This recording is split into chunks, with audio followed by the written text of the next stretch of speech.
pledge to allegiance. Ready? I pledge allegiance to the flag of the United States of America and to the republic for which it stands, one nation, under God, indivisible, with liberty and justice for all. If you all please stand, I'll offer a brief prayer.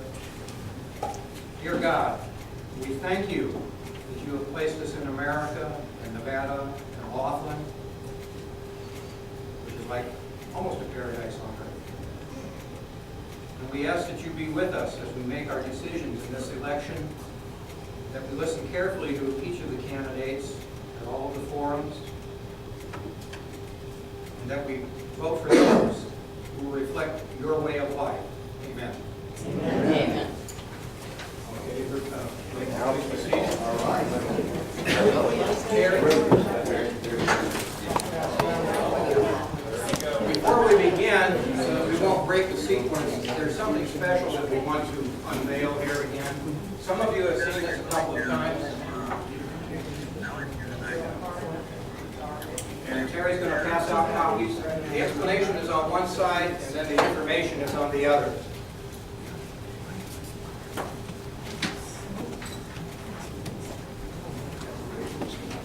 What this is the Laughlin Resort Hotel taxable values.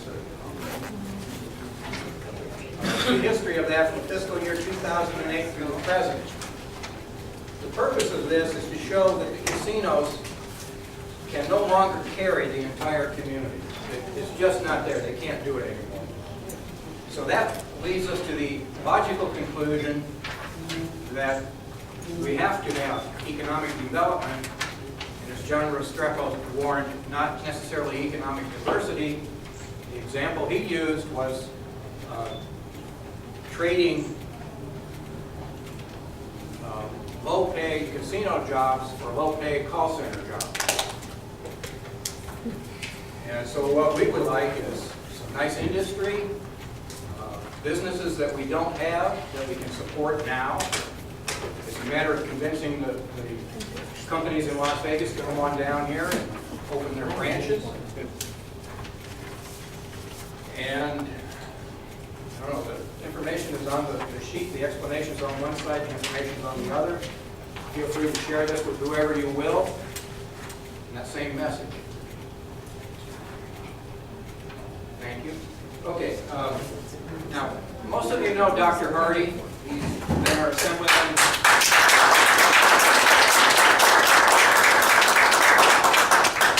senator, and he may even be your doctor.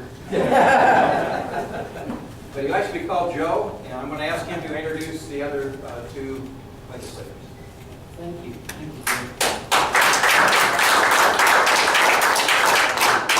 It used to be that you got a standing ovation if you stood up and I was sitting down, but I'm going to count that as I'm standing and you gave an ovation, so it's a standing ovation. Right? I appreciate that then. I've been scheduled to come down here for some time, and I wanted to make sure that Mark Hutchison, who's running for Lieutenant Governor of the great state of Nevada, had an opportunity to come down here, and I wanted to come down and protect him. But likewise, I was thrilled that Senator Cegavske, who sits next to me in the legislature, and she teaches me all the time what I should do and what I shouldn't do. She's running for Secretary of State. And huge responsibilities. They're called constitutional officers. And we are thrilled to be together when we come down here because it's such a wonderful community filled with people who care. And this is a great place to be, and I'm thankful that you're here with us. Sam asked me to say something about a random county in Nevada, but it may be the one you're sitting in. Was that too subtle? I think I got in trouble last time I was here. But at any rate, Story County, by ordinance, did a preparation for what would happen if somebody came in with a big building and wanted to create a business. And so they were poised to do something when and if something should happen.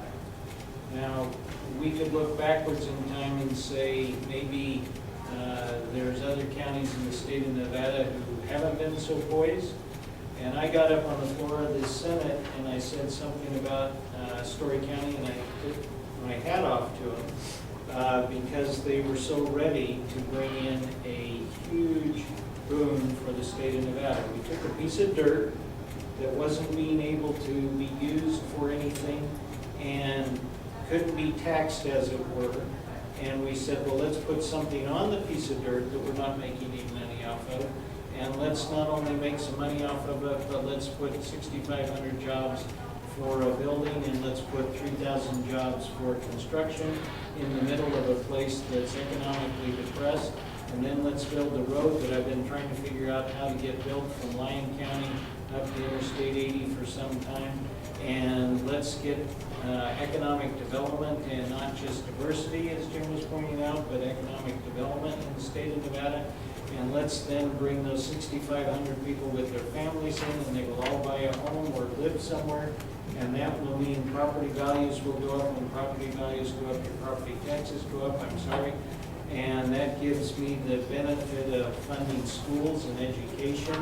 And so there were a lot of different arguments that were used for the opportunity to get a $3.5 billion investment in the state of Nevada for us giving an abatement, meaning a tax cut of $1.3 billion. And so as I told some of my conservative friends, I said, this is a tax cut, vote for it. And we all did. And so it was a good thing. Now it's just a matter of time to see how it, quote, all pans out. But it is an opportunity that we didn't have before. And then, by the way, there's also a commitment by Tesla, as it were, to do some educational opportunities even at UNLV and UNR. And I say Tesla, but what we passed was something that applies to every single business that wants to come. I talked yesterday at the Nevada League of Cities and Municipalities, and I said this is a home rule issue. In Nevada, we have what we call Dillon's rule, which means the state, because the state is smarter than anybody else, can say to the county and the city, this is what you have to do and this is what you can't do. Well, the bill that we passed, SB1, in the special session, 12, I think, of the 36 sections in that bill deals with home rule, allowing the governmental entity, aka the county or the city, to make their charter or their ordinances match with an opportunity such as this. So it goes across all borders. It's not just limited to Tesla. This is a huge wake-up call for all the municipalities and all the counties to get serious about the permitting process. When I asked Steve Hill, governor's man who does the things of economic development, I said, so does the permitting process shorten time make a difference? And he said this, time matters. Who knew? So if I can build batteries in 1.5 years versus 3.5 years, where do you think that plant is going to come? And that's what this is about. Story County did it. My hat's off to them. And by the way, this is one of those 150th anniversary to go with my new belt buckle. But as my wife tells me, it's not about me. So I'd like to introduce Barbara Cegavske, the longest acting current legislator in the state of Nevada, who has been literally a pillar of good thinking, and I would even say righteousness in the state of Nevada, that has been just a great example for us. And she doesn't need to blow her own horn. She's been there, she's done that, she knows how to do it, and she wants to be the Secretary of State, and you need Barbara Cegavske to be the Secretary of State.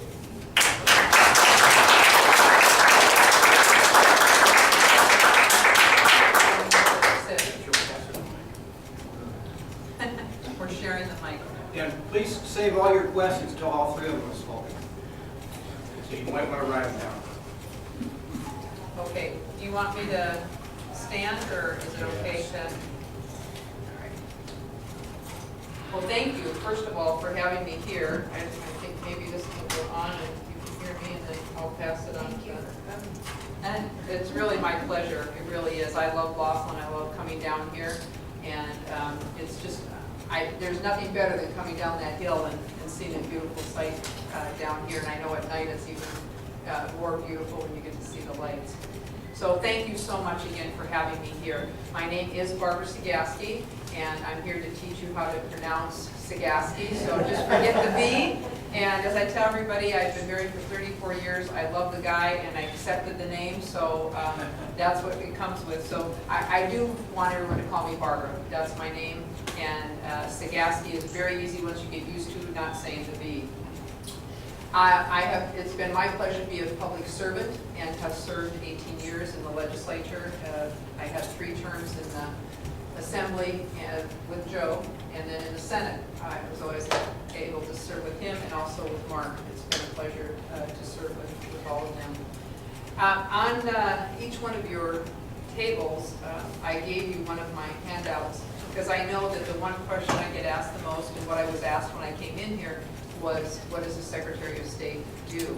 And how can I relate to some of the issues that you're looking at now? And I want to thank Joe and Bob for the information that you've given me about issues that are close to each and every one of you down here, and what you're struggling with is that economic development. And the times that our state has been going through some very difficult times, we know that there's different entities that need to make sure that your engine, as Joe puts it, get started again, and that we have that development happen.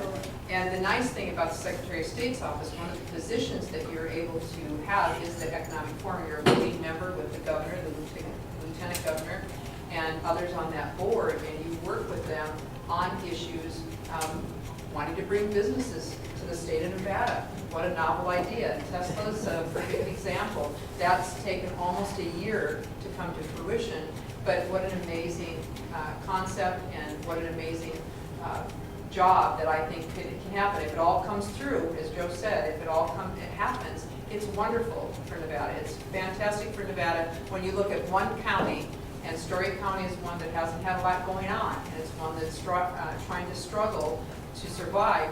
And one of the gentlemen down there that I got to meet with, one of the county commissioners, was explaining about the glass. He said, this is an empty glass I have in my hand. And he said, I'm looking at the future, and in 10 years, I'm hoping because of this project, it's half full, and in 20 years, that it's full. So we're all very, very excited, hoping that this project does what they say. They're putting a lot of time and effort into it right now, and we're very excited about that. The Secretary of State's office, what we are mostly known for in the state, in any state, is the elections. So you know about that, and integrity in elections is very, very important in the state of Nevada, as it is across this whole nation, that we want to make sure that the representatives that are there before you, that they get voted in, and that it's correct. That is very important to all the constituents that I talk to. They want to make sure that everything is done by the law and everything is done in a timely manner. So those are some of the things that you, as the election officer for the state, that's very, very important and on people's minds. So we look at the voting machines, those types of things. One of the things that will really be very, very important for you, again, is about the businesses. What do we do to attract businesses to come here?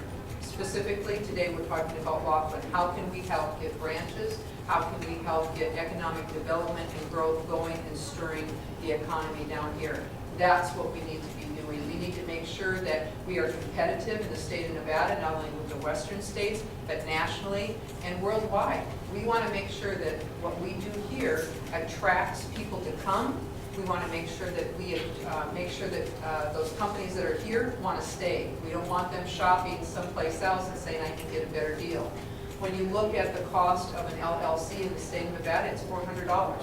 When you look at New Mexico, it's $100. Colorado, it's $50.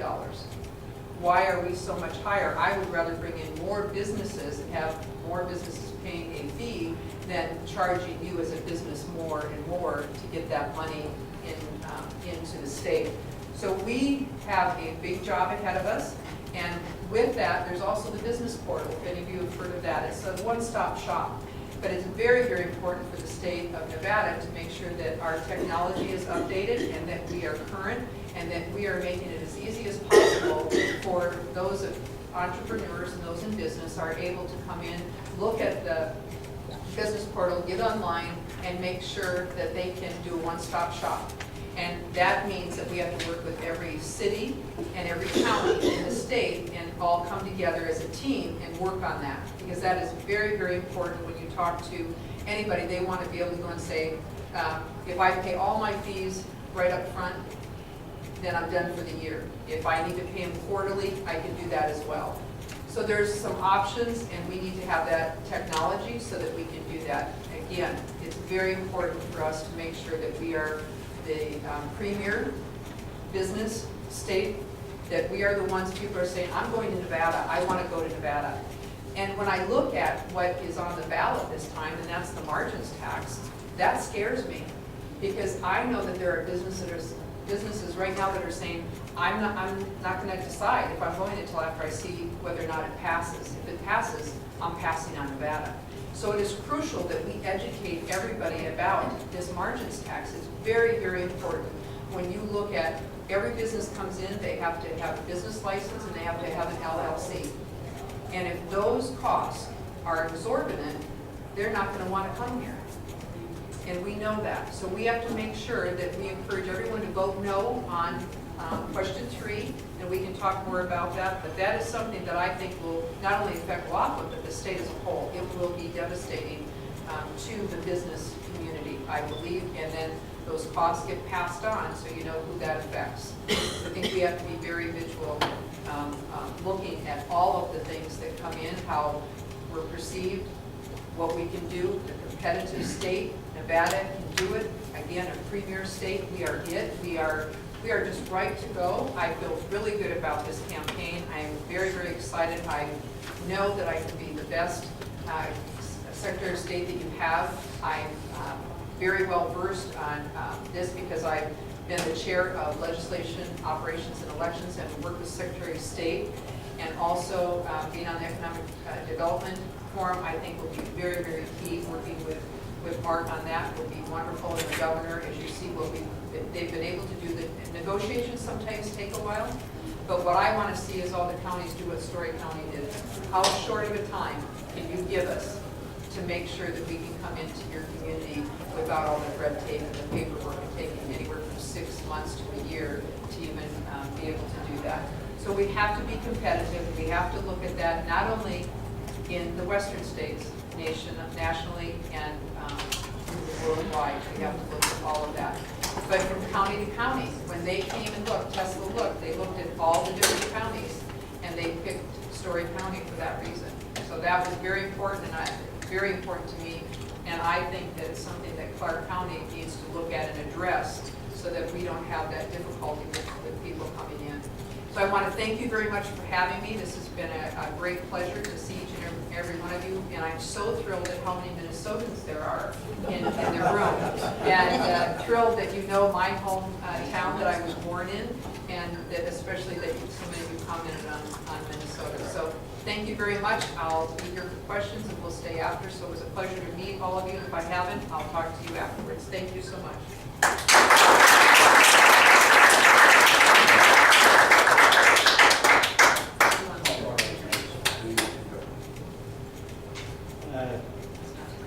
Mark Hutchison has unique talents and abilities to the point with not only is he a successful businessman,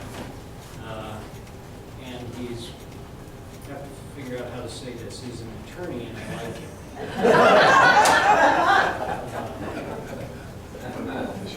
Did I say I was a doctor? In fact, some of the nicest people I know are attorneys. My son. Yeah. My son Exactly right. Look at that. What can I It's in say? the family. So Mark Hutchison served in the Senate and is a senator, and has been one of the most pleasantly mild-mannered questioner until he grabs your throat. So he has been so insightful in serving, for instance, on the Commerce and Labor Department, or committee, which we serve together. And he gets it. He understands it. He is aware of what we need in Nevada. It's been just a pleasure to work with him and have him do his magic, I'll call it, in working with both sides of the aisle and winning debates, and the effectiveness with which he does it sways the people to go with him. So it has been an utmost pleasure that I get to introduce the now famous Mark Hutch.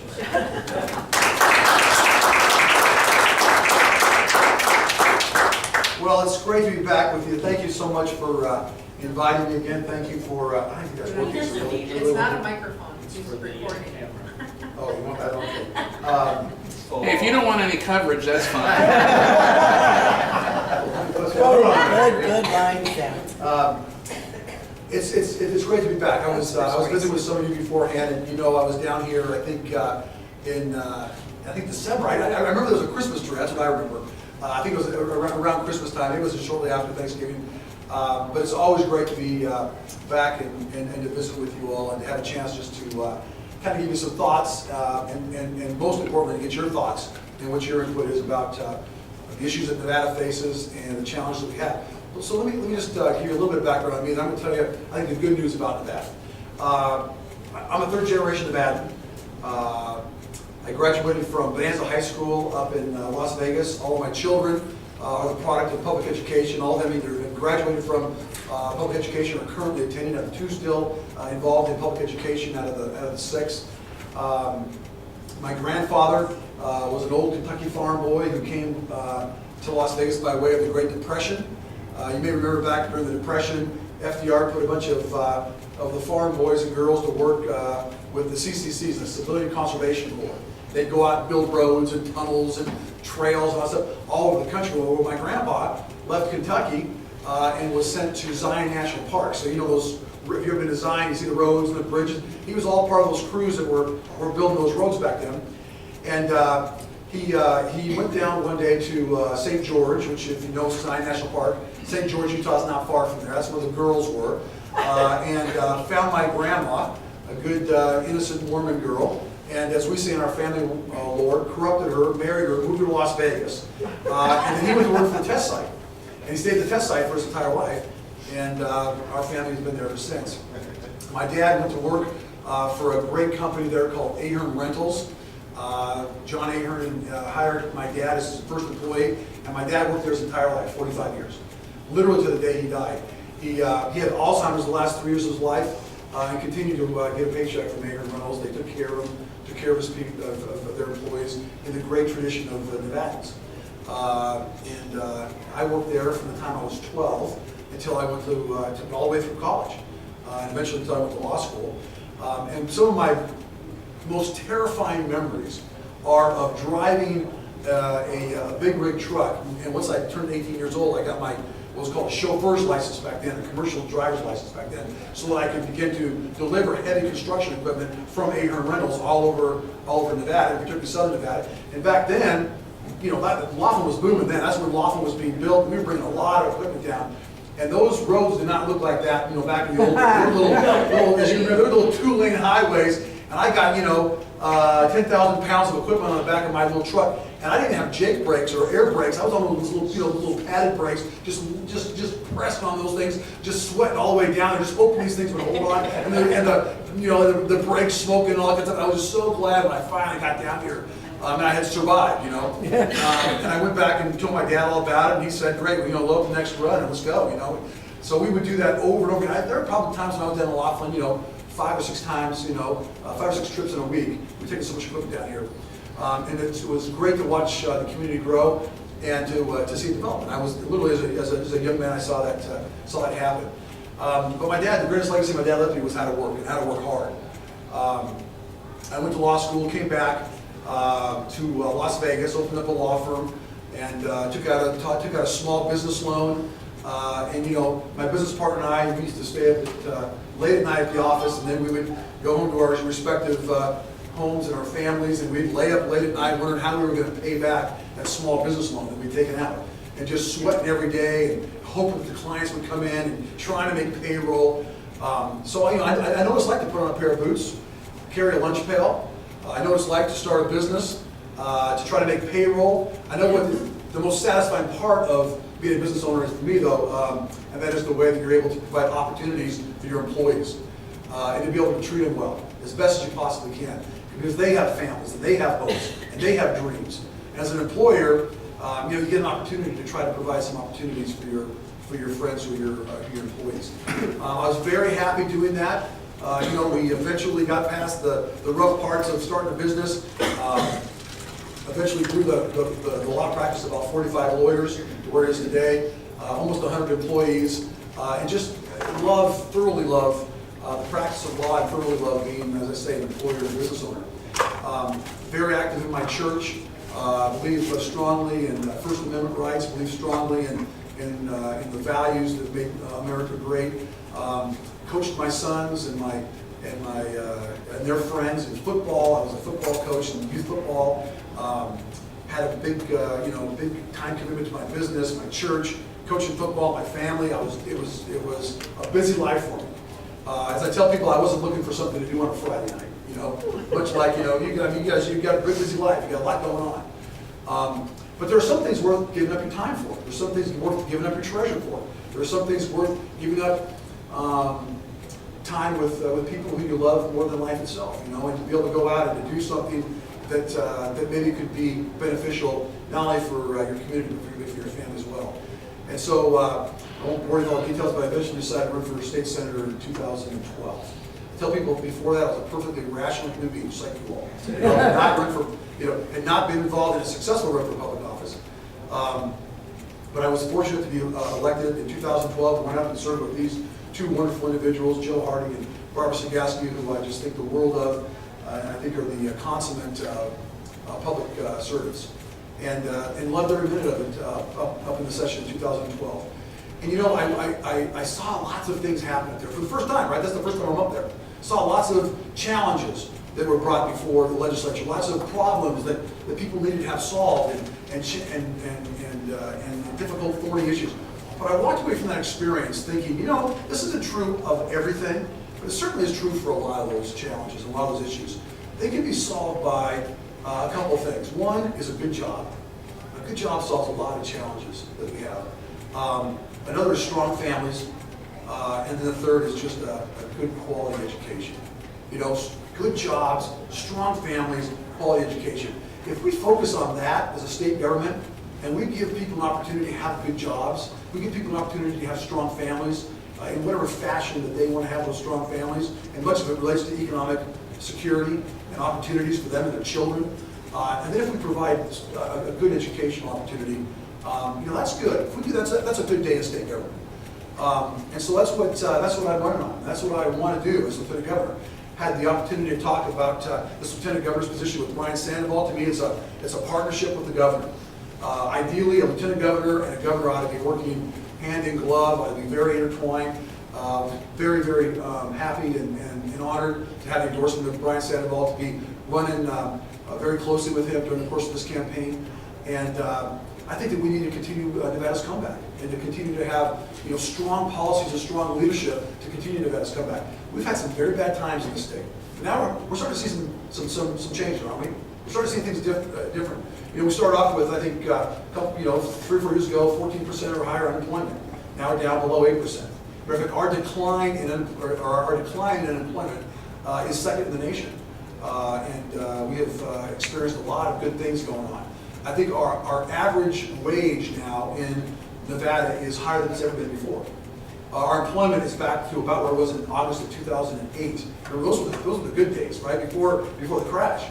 So we're seeing a lot of great things happening. We talked about, both Barbara and Joe talked about Tesla, and I'm not going to go into more of those details, but I think that's symbolic not only of I think that's a real life business that we work very hard for, but it's also symbolic of what's happening in Nevada. I flew home on Monday from Reno with a woman who was from a Fortune what I call it, a Fortune 100 company, Fortune 50 company. If I told you the name of it, everybody here would recognize it. And they were up looking at opportunities in Nevada. She was flying all over Nevada, looking at different opportunities there to relocate their businesses.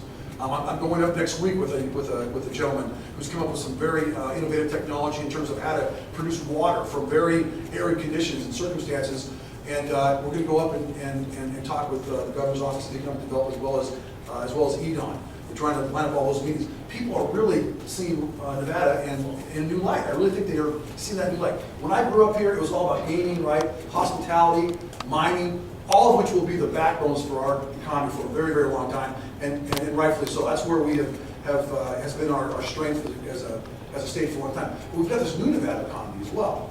We're on the cusp of being a leader in this country for high technology, cutting edge manufacturing, for alternative energy, for data processing and storage. You think of companies like Switch Communications, Tesla. You think of the UAV industry, right? The next generation of aviation. And as Lieutenant Governor, one of the important things that you do is economic development and job creation. There's a handful of those duties that you have as a Lieutenant Governor, but one of the primary duties you have is economic development. You sit on the board of economic development, as Barbara had mentioned. You are a member of that board. You have important policy insights and considerations. You have a vote on that board. You also are the vice chairman of the Board of Transportation. You also stand and sit as the chairman of the Commission on Tourism. And those are the things that you do on the economic development side, infrastructure side, and then of course you're the president of the Senate. You're like the vice president in that regard in terms of presiding over the Senate, much like the vice president does. You preside over the Senate. And I've had an opportunity to work with my friends on both sides of the aisle. And I think I've fashioned a reputation for somebody who certainly has principles, but also understands that there are ways that you need to work together in order to get stuff done. And that's something we can be proud of. I think people are very tired of Washington, D.C. politics. Very tired of just, the bickering and the fighting, and they just don't do anything. Right now, I'm not saying, that you got to agree with one side or the other. I'm just saying people, I think, are tired of the bickering. But just think about this. And you can ask your friends, who live anywhere else in the United States, if this could have been possible in any of their states. I can tell you, most of the joining states to us this was possible. But from the day that the governor struck the hand of Elon Musk, so to speak, and cut a deal with Tesla, till the day that he had on his desk signing 4 bills, got through the legislative process that implemented that deal that he struck with Elon Musk. You know how long that was?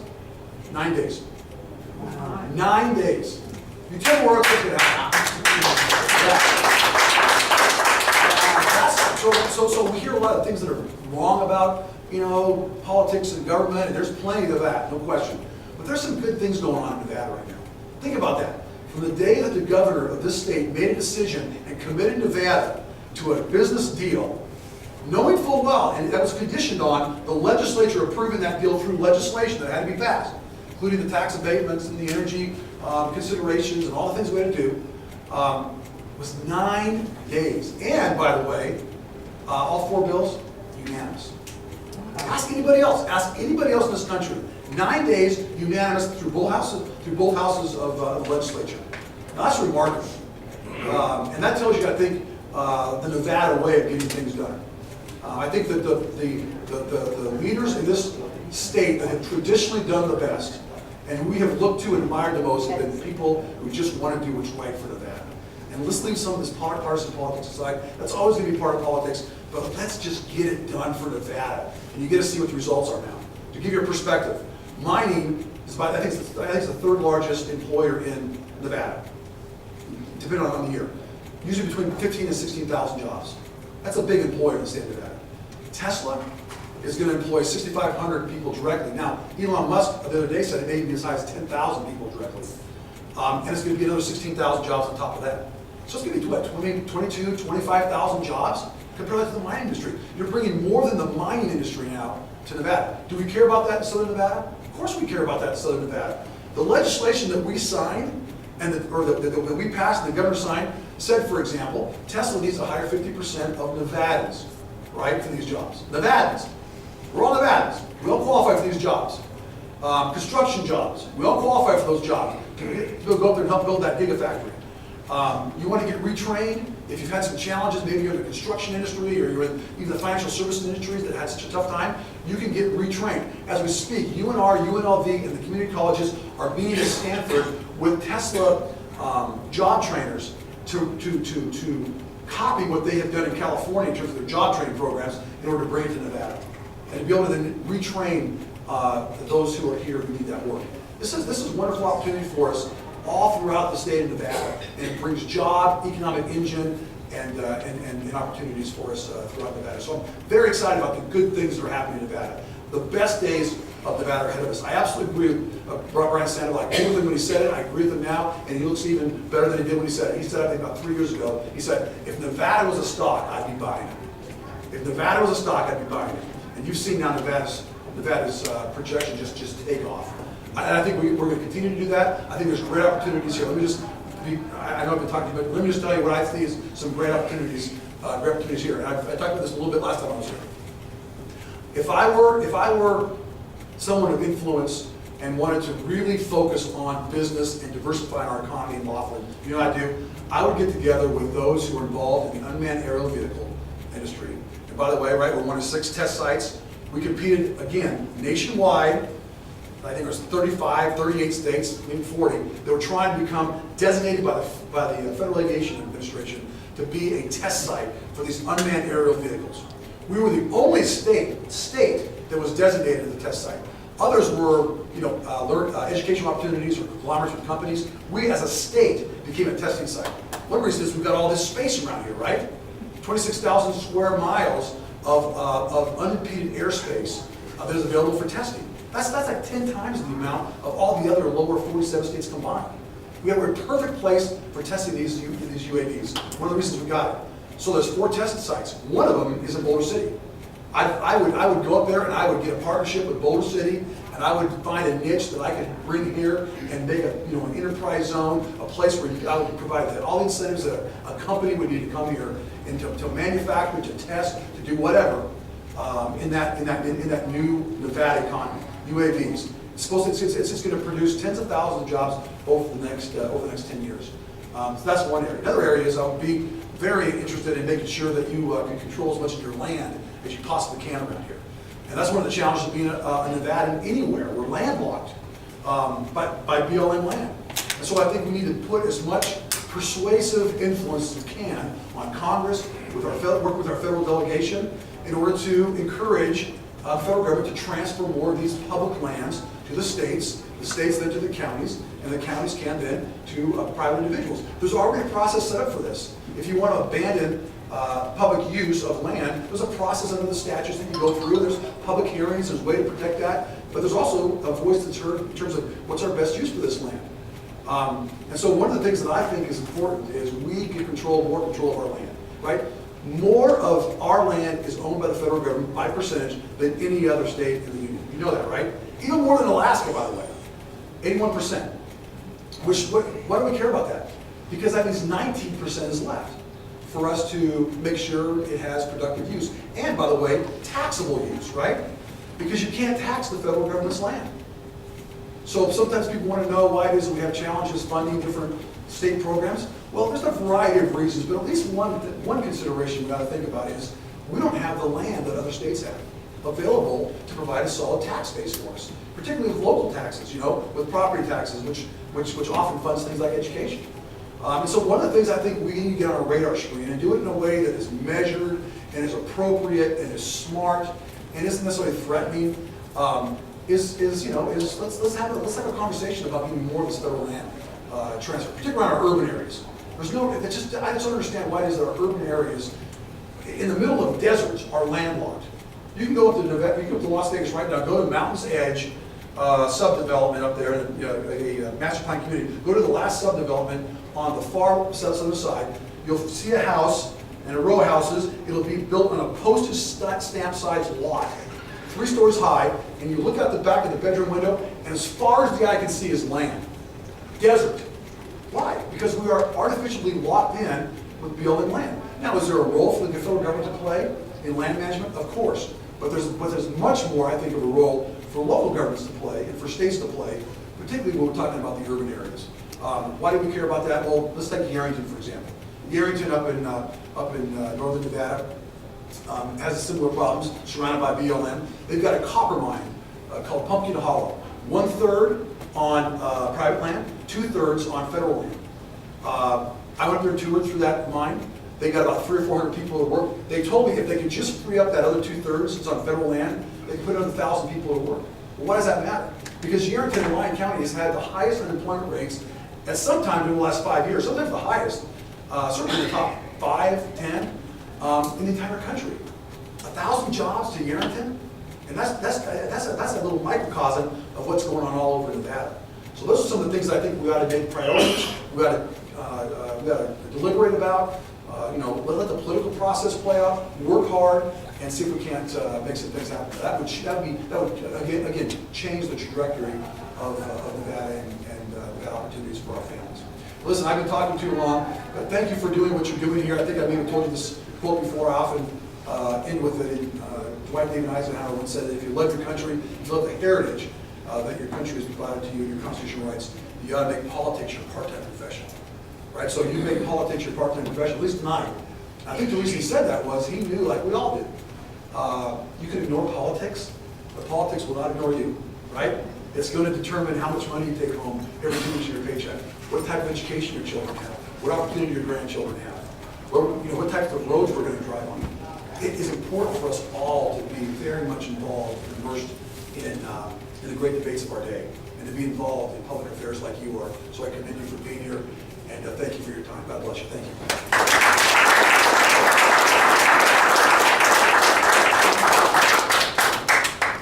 Before we get to the questions, a couple of announcements. Elizabeth, would you stand up, please? This is Elizabeth Hunter. She's the new Dottie Lewis, the Laughlin election department field rep, and she's signing up registered voters. Now she'll be doing it also on Wednesday, October the 1st at the Judicial Forum at Laughlin Community Church at 6 p.m. That's on a Wednesday. That's being sponsored by the 2 local political clubs since judges are nonpartisan. And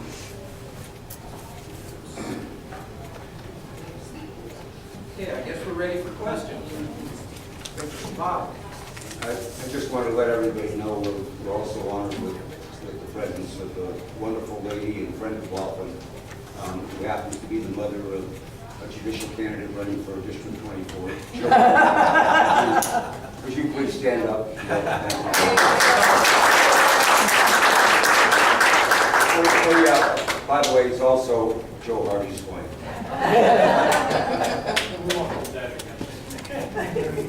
We like the sun. The gentleman in the blue shirt. Yeah, I had a question for each candidate. Thank you for coming here. I guess I'll start with Mark. So you mentioned education twice. Economy is mentioned by both of you, but I kind of think of education as for our kids in the future.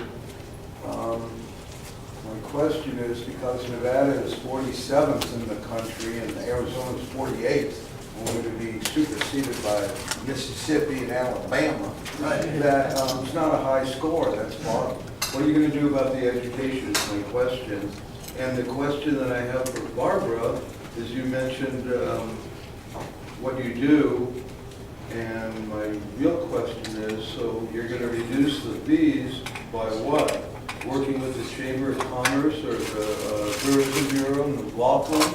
I'm concerned about Laughlin. I'm a resident of Laughlin. And Mark, why don't you start? Happy to.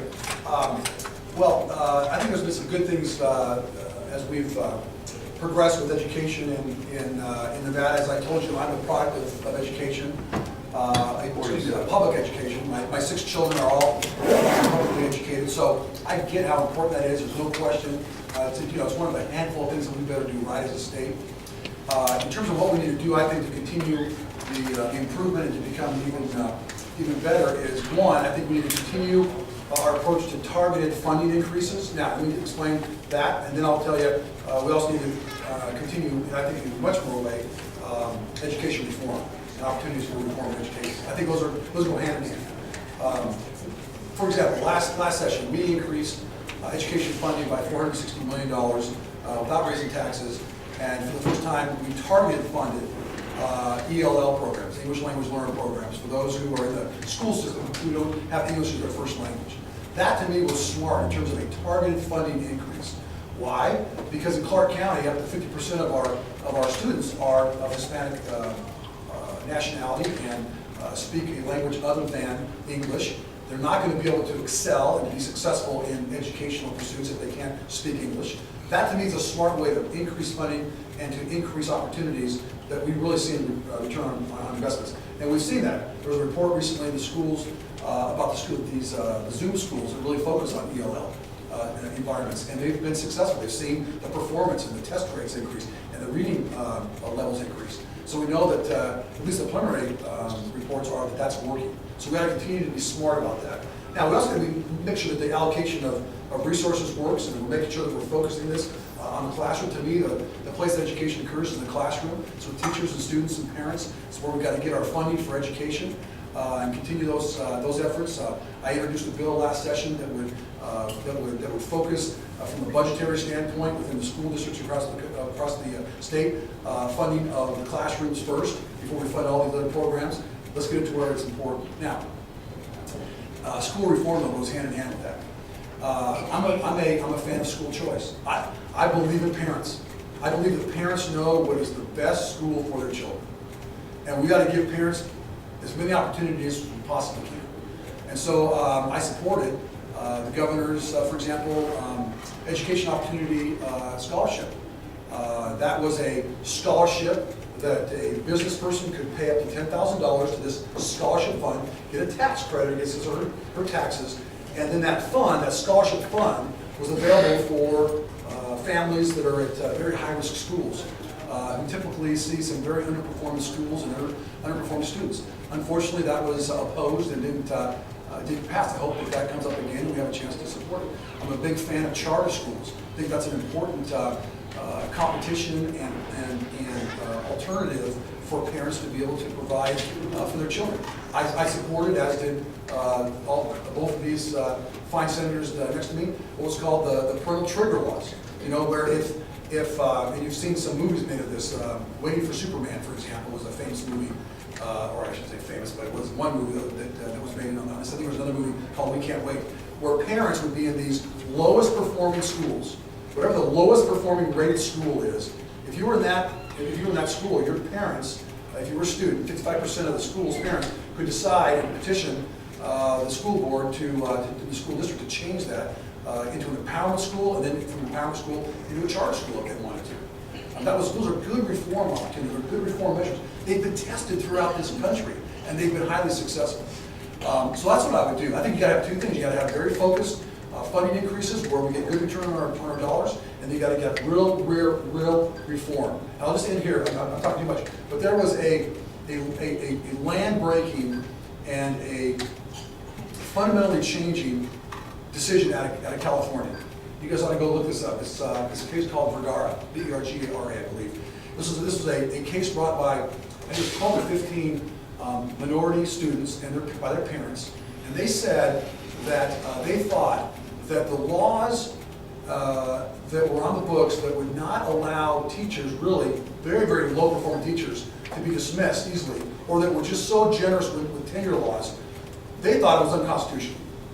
And if you fast forward to it, so did the court. The court said they were unconstitutional. Why? The court spent 2 months taking evidence. And the arguments were, we are being adversely impacted in a disproportionate way with really poorly performing teachers.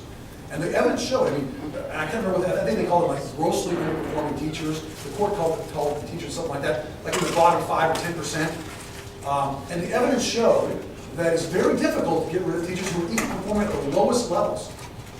But what happens is these teachers tend to teach in schools that are the most at risk, that has the highest percentage of minority students. And as a result, these minority students tend to get taught more than anybody else in the district by these very low performing teachers. So then the court found that to be a fact. Then the court said, well, what's the result of that?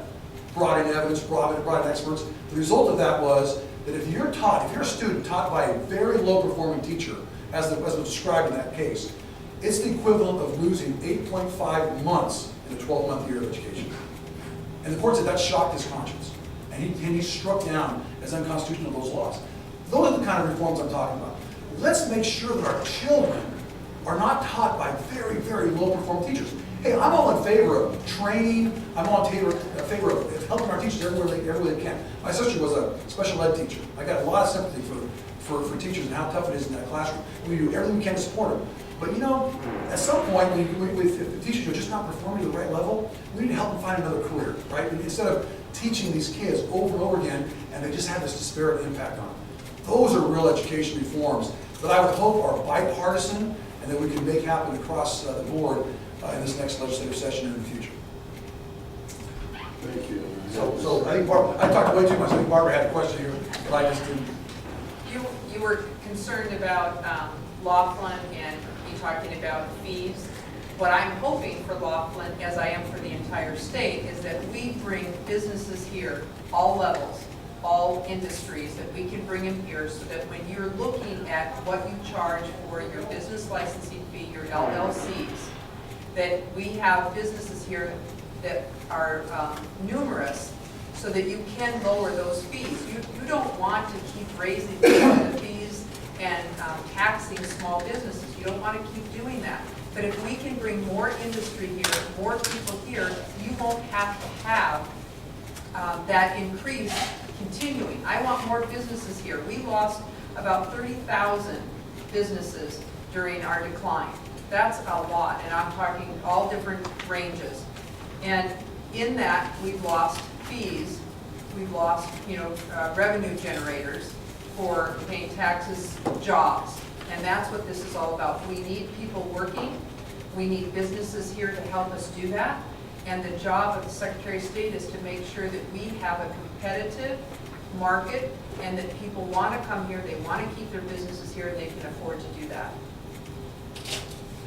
Thanks. The gentleman in the black shirt.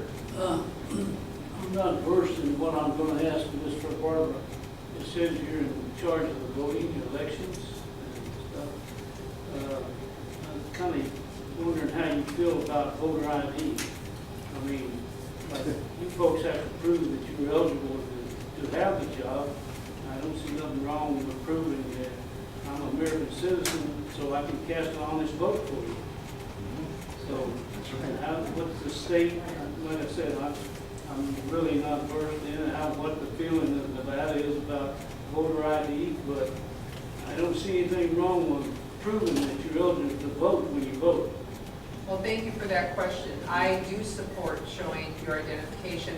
I have always gone when I've been here 40 years, and I show my ID when I go. I think it's very important, even though the girls know me there and they all say hi, we don't need it. I said, I think it's really important to show that. Not only am I proud, I'm a proud Nevada, I'm proud to show that, but it's my responsibility to vote, and I have no problems with that. When we look at, people ask questions about, are we suppressing anybody from voting? All eligible voters should be allowed to vote, and if you have any doubt that you can't get your identification card, I know that DMV right now has a program for the homeless, because that's one of the issues that's been brought up. The homeless can go in because they sometimes are robbed, they sometimes lose their identification.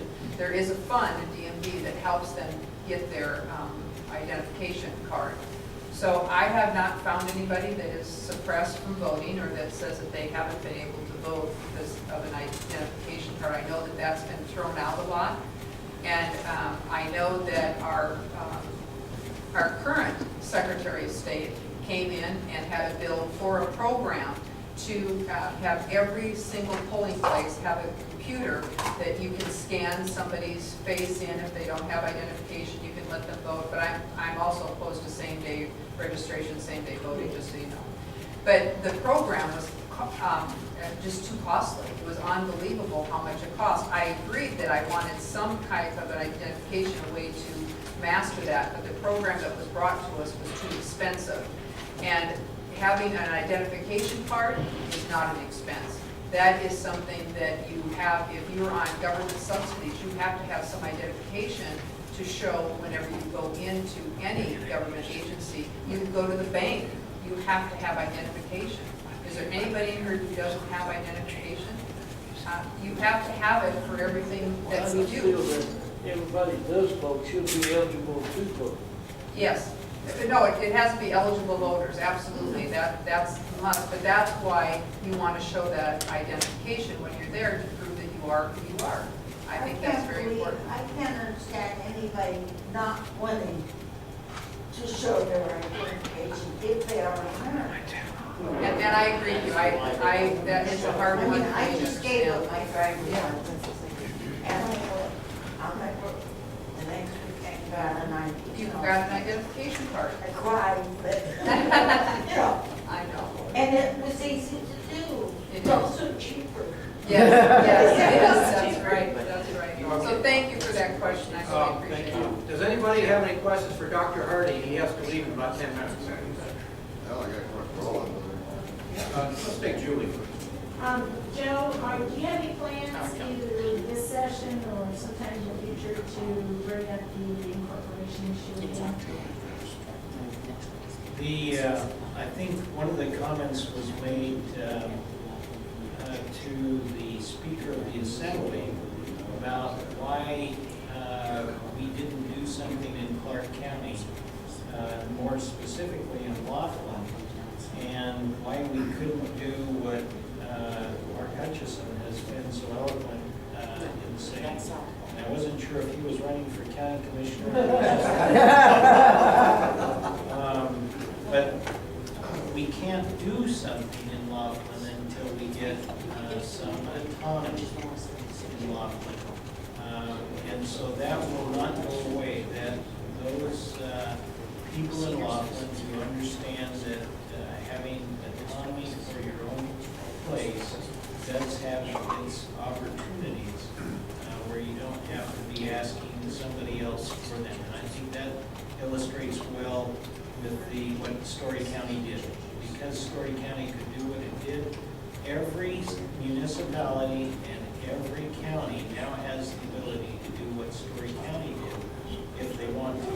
Now, I got in trouble, which I guess I like to do, because I said, it takes 6 months to get a permit. Well, I mean, I heard from people who said, what were you smoking, Sorry. But it's 2 years. It's 18 months. It's, it's not 6 months. So we in Clark County are finding that it's not easy to be competitive simply because of the time. So what if the citizens of Laughlin decided what they wanted to do, and they said, we're going to do something. And I think this graph illustrates well the issues that you're going to see. Who is paying for Laughlin and to have all of Laughlin considered the gaming corridor, the residents? Who is paying proportionally the most tax? Or are we actually able to sustain ourselves better if we didn't have an anchor that's close to water? That was maybe alluding to a river that's out of the people. So you have an opportunity. If the opportunity has not gone away, if Laughlin wants to do something, I think there's a better argument for this little piece of paper now than you ever had before. So, is that a yes for this kind of conversation? I like black and white, okay? So I think black and white is in red Yeah. on this sheet, marked in yellow. And I think if the citizens of Laughlin want to have that, I am more than willing to carry a bill again. Thank you. Robert? This is directed all for you. Obviously, in 6 weeks, the LEDC has already long ago, the first thing out in opposition to Proposition 3, from our perspective. Could you give us your thoughts as to how do you feel about Proposition 1, the formation of the appeals court, and the funding, and how do you think the cases, specifically Mark, how do you feel the cases should be funneled in and regulated in court? Well, thank you. I think it's going to be very, important for us as a state to have a court of appeals. Let me just tell you why. Currently, if you go to district court and you're involved in a lawsuit or you're involved in a criminal case, and you think that the district court made a mistake, which if you lose, most clients think the district court made a mistake if you lose in some way, or you feel like you're treated unfairly. The only place you have to go now is to the Nevada Supreme Court. That is the one place you get an appeal. Most other states, I think maybe one of 6 or 8 states that don't have this level, have an intermediate court of appeals that says, before you get to the Supreme Court, we're going to go to an intermediate court of appeals. And they're going to handle a lot of the cases that can be handled, probably with less time and maybe less consideration than that Nevada Supreme Court. And some of them might say, well, what, do we really want to create another layer or another court system and all that? Well, a couple things. One is, the court system that's being proposed is going to rely mostly on the staff and existing facilities of the Nevada Supreme Court, so the cost is relatively low. And then secondly, if you're a business person or if you're somebody and we want to attract business, like Barbara's been saying, we want to make Nevada a business-friendly state and a place that has some certainty. One of the elements, I'm not saying every element, is tied up in your judicial system, but that's an element. How quickly can I get to court and have a final decision? Or am I going to be tied up in court for a long time? Now listen, I've got nothing but friends in the Nevada Supreme Court, but they are really overworked. I'll just give you a practical idea. I just got back a decision this week in which I was a counsel in the trial in 2008. It came back from a decision. And they're working hard and they're trying hard and they've got limited resources, but they need to have an intermediate court of appeals that will take some of that load off of them. So I think from a business standpoint, I think from a justice standpoint, justice delayed is justice denied. And it just makes sense, given where we're going as a state, to have a little more sophisticated judicial system with that Court of Appeals. I think what he meant to say is it's good to have good people running for district court. You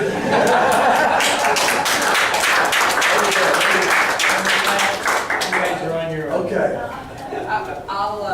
Yes, I am. As it was written this session, 2013, when we originally had the first version, it was not written well, and I believe that's why it did not pass, because of how it was written. I think they did a really good job this time on how it was written. They came and talked to us, they got everybody involved, and so oh yeah, they lowered the cost. That was one of the big factors, absolutely. That was a huge factor in it. But they really did their homework, they did a good job, and I really think that this one is one that is good for the state of Nevada. I really believe the way they wrote it, they were thoughtful, they did it ahead of time, and I think that is really critical, because the other one I felt was just kind of thrown together. Now, I did sit on an interim committee study that we had about this. Senator Beers was on that one as well, who's now in the city of Las Vegas. But we sat on that, and they still did not have the language correct. So it's taken them quite a while to get it right, and they did. This time, I really felt they were diligent in their work and what they did. So I would encourage everyone to vote for question 1. Gentleman in the black shirt. I've got a question for you. My dad put a lot of money into a car company at one time in his life by the name of DeLorean. We don't know what happened there. What happens if this company just goes, okay, we quit? What happens? Well, I'll tell you, there's a crack, and Barbara, you jump in too. The legislation provides for what are called clawbacks. Okay. Right, so if you, so for example, there are tax credits that are available for every Nevada employee that is hired up to, I think, 6,000 employees. There are tax credits for different, actually 2 levels of investment. For the first, I can't remember, I'm going to get it wrong, I'm not exactly sure, but it's like the first 1.8 billion, I think, and then for the next billion. There are then tax abatements and incentives that go along with those. If the company does not spend the money on their invested infrastructure and production facilities and equipment and all the things that they're supposed to be doing and spending on that facility, we're able to claw back any of those benefits. If the company doesn't hire the employees instead they're going to hire, we're going to claw back. Now, I asked the question during the course of the Senate, well, that sounds to me like a lawsuit, right? So what do you do if somebody, they said, look, for these small companies, a lot of times these tax incentives, it's tough to go after because oftentimes they'll go bankrupt or there'll be a problem. For the larger companies that are much more viable, they have, and there was somebody there at the Attorney General's office, I believe it was with the Attorney General's office, maybe with the Governor's office, Economic Development, who said they've got a very good track record, the Attorney General's office, of going after companies that don't fulfill their obligations, and we provide them tax benefits. And so we provided the best we could within the legislation in terms of these clawbacks, so that we're just not giving these things away without performance by the company. Yeah, I mean, I just wondered, I mean, you know, because it happens. Oh, sure, and right, every company could fail, every company takes a risk, but I'll tell you what, how many politicians, how many people have you heard running for public office, we're going to diversify our economy, we're going to bring jobs to Nevada, right? And this is it, we're diversifying our economy, bringing jobs to Nevada. There's nothing certain, right? There's nothing that's going to say for sure this is going to be successful, but this sure looks like a very good opportunity for us. And you know, the governor's office of economic development did analysis from an economic standpoint. There were a lot of people with a lot of thought and consideration to this, but at the end of the day, you're right. This could be something that is not successful. But if it's not successful, we try to provide protection within the legislation itself to get back what we've given away. I didn't want to be a downer or anything, I was just. No, Great question. It is a great question, because a lot of people don't know what we saw up there. We actually read the bill, we really did. But we really had a lot of information that was given to us, and we had, not only before, or during the session, but before the session, the governor's been talking to Tesla for over a year, well, a year in October. And so it's not anything new. He's brought it up, he's discussed it, it's been in the paper, it's been talked about. So it wasn't, it was just how it came out at the final end, as Mark was saying, how they deliberated and came up what they did. We were all just, talked to, we were able to talk to anybody, we went on a tour. I really felt good about everything that came through, and if it doesn't go through, we're not out. I mean, seriously, the state of Nevada is not out money. There is no money from the state coffers. So there's a lot of... That's the answer I would want. Yeah. That's basically what. Right. There's a lot of It's not gonna great... cost It's a good opportunity for Story County and for the state of Nevada. That was what you, the last two statements you made is all you do. Okay. Another person, sir. Mr. McCall. Why don't you go ahead and you come Just back? start with Barbara next time. Mark, Yes. last time you were here, one of the talking points that you had, which I think was supposed to encourage us to vote for you, was that you would, on behalf of the state, attempt to kill the Affordable Care Act. Constitutional challenge. And that didn't work out too well. Right. Our Nevada exchange program has been having a lot of administrative problems. Wouldn't it be more helpful for economic development to get rid of those administrative developments and accept the fact that this is here to stay? Thank you for the question. As you all know, if you were here last time, I was involved in challenging the constitutionality of the Affordable Care Act. And I tell people this all the time. People can have debates on both sides of this question as to whether or not, the Affordable Care Act was needed or wasn't needed, whether it was overreach, whether it was good, bad. The litigation really had nothing to do with should we have Obamacare or the Affordable Care Act as insurance available for those who don't have it currently. What the litigation was about, and I'm a constitutional lawyer, you don't get a chance to be involved in these kind of cases every day. It was the power of Congress. And what the Congress had said was, we can force Americans to buy a product. We have the power under the Constitution. You remember from your civic classes, right, that Congress has got to find the power to act under the Constitution. And what they said was, we have the power to require Americans to buy a product, in this case, an insurance product, under the Commerce Clause, which basically says that Congress has the power to regulate commerce among the several states. Yeah, we don't need to relitigate it, though. The question is, wouldn't it be better to smooth out the rust spots administratively with the Nevada exchange, and wouldn't that help economic development? Well, we certainly have seen the challenges with the health link, and I'm still a big fan of states and Nevadans deciding what's best for Nevada. That was the reason that I think that it made sense for us to create the Silver State Exchange to begin with. Every single legislator, by the way, in 2011, everyone, Republican, Democrat, all voted in favor of this exchange. Why? Not Xerox. No, not necessarily. But the concept of having the state create the exchange. I still believe, right, that the state can do a better job for its citizens and Nevadans than the federal government can. Are there good problems? Yes. The problem is it has Have there been problems? Absolutely.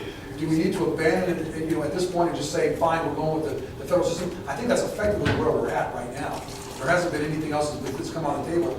And eventually, if the state makes that decision and those who are on the board make that decision, then that's up to them. But I think it's important that we let Nevadans make that decision in the first place. And I think that we've done that. And has it been a perfect system or situation? No. I mean, has the federal exchange been perfect? No. This has been, you know, a very, very challenging situation for probably a variety of reasons. But I do think it makes sense from that initial standpoint for the state to make that decision rather than federal government. Okay. I got two more. Thank you. That's two more. You already had your chance. They pointed at me. Go ahead. All right, talk to both of you about this soccer field, soccer stadium. Okay. Are you for it or against it? The soccer complex in Las Vegas. I'm not a fan of the amount of taxes that would be required in public resources that would be required, at least based on the studies that I've seen currently. It seems like there's an awful lot of commitment there by the county or by the city to be involved in that soccer stadium. I mean, under its current conditions, I would say that it probably makes more sense to find a private company that can do this on its own without having to have that subsidy. All the figures I've seen with this do not include players' salaries. Yeah, And you're it's talking just a $100 facility. million. Just facility. Yeah. I mean, you're talking another $100 million. Yeah, you know, we've got a lot of challenges right now in the state, including you know, a lack of schools. Put it down there. And a lack of infrastructure. Do you want the soccer field here? Put it right down there. They got one lot right down there. I'll tell Councilman Bob Beers to call you. But we've got some real challenges with infrastructure, there's some real challenges with school construction. It seems that we can probably spend those public resources elsewhere. That was the other thing I had. I agree with what he said, so I won't repeat it. But it is true. I mean, I've been talking to the city council and watching how that has been panning out, and it doesn't sound like it's a good deal for the taxpayers, as in the current state of what they've been talking about. The mayor seemed kind of exercised about it. A little bit. Barbara? Yes. I have an election question. In Laughlin, we have 1 day of early voting. Now, granted, we're only a town, a community of 7,000, but there, I don't know what happens throughout the state. I know what happens up in Las Vegas. There are several days, maybe even a couple of weeks, I'm not sure, of early voting. The fact that, number one, is that not discriminatory towards voters, and then does it not disenfranchise some voters? And I'm just wondering how you feel about that, and if there's any plans to really change that. Well, I'm glad that you asked that, because there was another county that experienced the same, and I got a phone call about that, and so we discussed it, and then went to the county clerk, and we talked to them in this, it's a small rural county, because they had the same interesting episode. I think it was actually in Trump, if I'm not mistaken. And so what she promised is that she was going to open it and have more days, that she was going to do what she could do. What she should have done is have it expanded for them. And the community came out and was very, very vocal, and it was worthwhile for them because they succeeded. And I would say the same. If you feel, if you know this community feels that more than 1 day is something that is a beneficiary, I think we go to the voter registrar, who is new. Larry's gone, so we have somebody new. He's very, very good and very willing to listen. And I say we go and talk to him and tell him that it's really important. I mean, right now is the time to go talk to him before this happens, so that you know that you can get more than just the 1 day. I think if you go talk to Joe, I think he's very reasonable, and he might not know that it's an issue if nobody's addressed it. So should we do that as a community? Yes. Or do you carry that for us? Okay. Well, as a state senator, I'll talk to Joe, and Joe and I'll go talk to him. I have no problems. I worked with him. I've worked with him for a long time, even when he was under Larry. And I have no problems going to talk to him. I'll be more than happy to do that. Does everyone feel that you want more than a day? And I'll I'll bring your representative, because we'd like to make sure that we're not stepping on anybody's toes, but I'll talk to Joe about it, and we'll go. I guess what I meant when I said you. Yes. Should we contact the Secretary of State's office as well, or? It's your county, it's your county that would be, yes, that would be able to do that. So I'll be more than happy to work with you on that. Just give me a card, and I'll make sure, I'm sure Joe knows how to get a hold of him. But no, thank you for the question, I appreciate it. But it is interesting that there was another county that had the same, but it was through the interpretation of that county clerk, because she was able to do what she wanted to do, but the constituents did not want that. So it was good, and they won. So that was good. Elizabeth? I'd like to say at least the voting system here in the state of Nevada is awesome compared to the state of Washington State.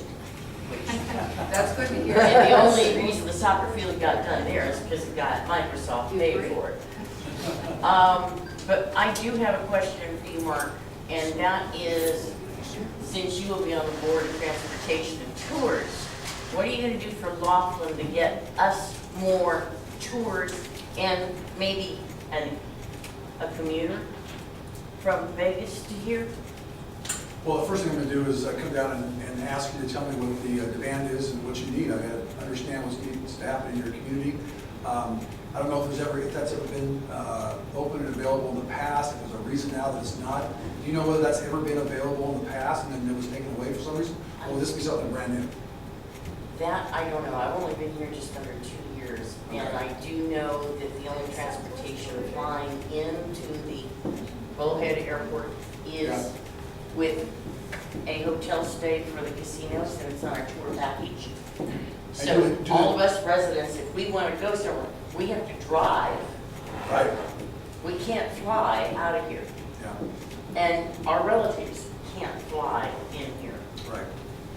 Well, I am more than happy to come down and to meet with you and the community as a whole and have an opportunity to hear your views and see what we can do there.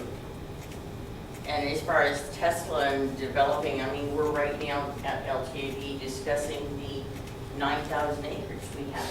Well, Right. we brought in other businesses that could complement with Tesla and spread things out. If Tesla doesn't make it, Yeah. then we're back at square one again. Well, and you know, and Tesla has said they're interested in talking about other parts of the state and continue to expand in the state of Nevada. And I think, you know, back to Senator Hardy's comments about really making counties and locations very attractive to those kind of things is a way to attract those kind of businesses and just be ready, willing, and able to support them. We sure have enough acreage to do it. I want you all to meet, Mark and I have a tracker. This is the gentleman from the other party who comes in and records us and takes it back to our opponents. But I just wanted you to meet him. He's a very nice individual.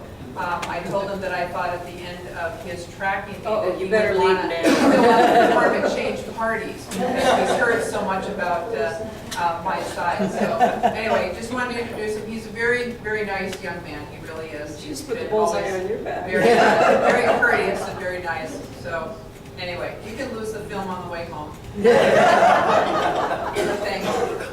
For all of you who come, you probably don't know about some of the things that go on in campaigns and when we go out and the election process. Yeah. So just wanted to let you know some of the things that happen when we're out on the trail and when we're going in and talking. So who knows? Part of this could be in some commercial. But thank you for having us. We really appreciate it.